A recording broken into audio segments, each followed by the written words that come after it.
Naging makasaysayan ang panalo ng Germany sa 2023 FIBA Basketball World Cup nang talunin nila ang Serbia kagabi at masungkit ang kanilang kauna-unahang kampyonato sa naturang torneo. Yan ang ulat ni Rafael Bandairel ng CTV Sports. Itinanghal na kampyon ng 2023 FIBA Basketball World Cup ang koponan ng Germany nitong linggo ng gabi sa SM Mall of Asia Arena sa lungsod ng Pasay.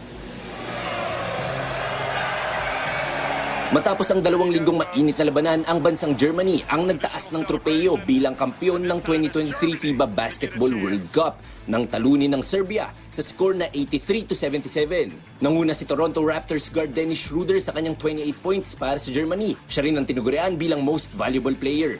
I mean, we started in July, end of July, being together. Coach did a great job of bringing us together, knowing their roles. Everybody just, bring the best to be successful.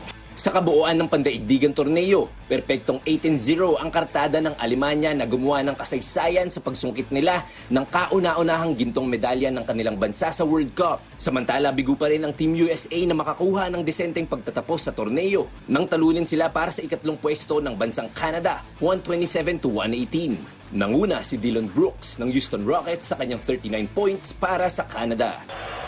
Schroeder gets in, he goes fast! Rafael Bandairel para sa Bayan.